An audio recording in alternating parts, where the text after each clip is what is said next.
Alright, this is a video on installing a PET-CT RDU. So, this is our entry into the belly box. That's the console. Our entry into the belly box is here. You need to remove this cover. A flathead will do it. Pull it off and run fish tape down, and it needs to go back this way to be able to get a cable down into the belly box. This is only for Siemens RDUs. Alright, the next step is to get inside this belly box, or this one here, and you'll see the fish tape that you just sent down. You'll see it pop up right there with all the rest of the cables. And you're gonna run it inside of this conduit, or on the other side with the hydraulics, this conduit here.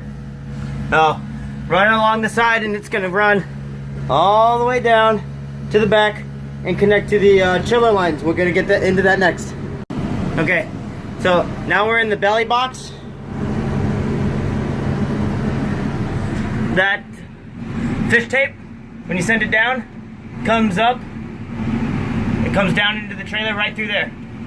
You're gonna grab it, connect it to the male end, like that, with the electrical tape, the male end of the 50-foot extension, and then you're gonna go back up and pull it through. After that, you're gonna send it with the cables on this side, or you're gonna send the female end with the cables on the hydraulic side. It's gonna go all the way down. There's water lines down there. You're gonna connect them to the water lines. This is only on the Siemens CTs and PET-CTs that are water cooled. Okay. Alright. So,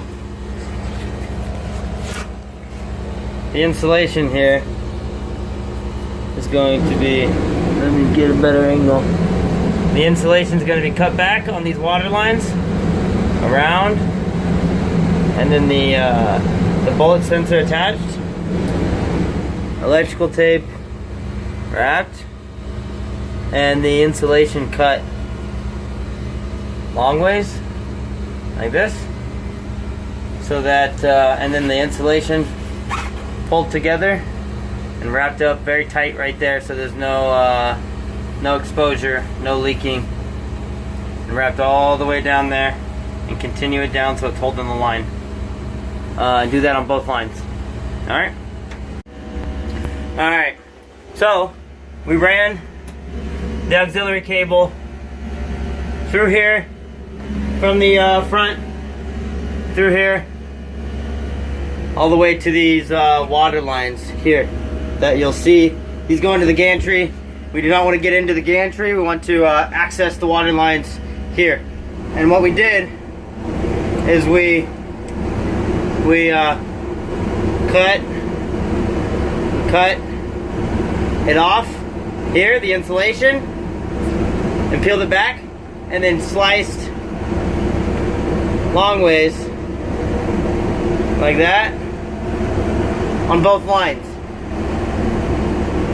That enables us to take the temperature probes and put it on the line in there, electrical tape, wrap it around so it's not going anywhere, and wrap it around down here as well, and then put the insulation back around it and wrap the cable on the outside of the insulation, and then piece the insulation back together and wrap it up.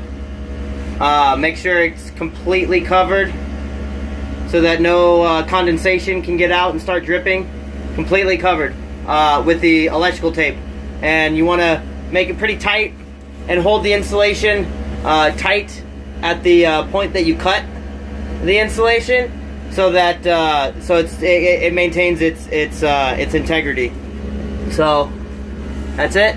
You'll see how it pops out here, and then this is where all your excess will be. So you can the connection point is here. Let's see if we can get a light on that. The connection point's here between the two connectors. You can put shrink tubing and heat gun it so it tightens. or you can connect them. Make sure that they're showing up on the RDU, and then electrical take them, wrap the cable up, and keep it looking pretty. So that's it. Alright, so to get the auxiliary cable through this trough here, we remove this cabinet, or this computer. That's it right there. Leave it running. Don't disconnect any of the cables. These cables should be able to pull out far enough to remove it completely. And then look back here. You'll see the trough down there. And it's a funny shaped trough, but if you're on this side and you run the cable straight down, angle it back toward the direction we're going, then it works pretty well. Okay, so that's how we pull the cable through this trough here, and then it's going to go up through that trough. Next. All right, next we've got our auxiliary cable through that trough there. Next, we're going to get it through that trough up there. Oh, we're going to send a fish tape through the hole nearest the RDU board and pull it on through.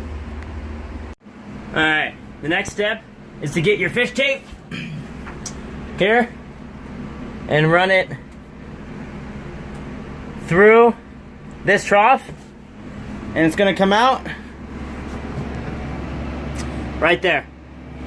And then you're going to take the male end of the auxiliary cable that you just fed through there with the fish tape. You're going to wrap it around this and connect it to that fish tape and pull it right through. If you need to use a tiny little flathead to pull this cover off as well, you can, but you usually don't need to. And that's going to get the auxiliary cable right by where the RDU is being mounted. RDU is being mounted in that corner right there. Alright, now the next piece is the environmental sensor. That's here. Gonna want to grab the fish tape, and there's this white cable that's always going up. Run it up, up, up into the ceiling. This ceiling tile will not open, but I came around to your little step ladder, and ceiling tile opens here, and you can see where the fish tape came out here. And we are going to again tie the male end to the fish tape, pull it back down through.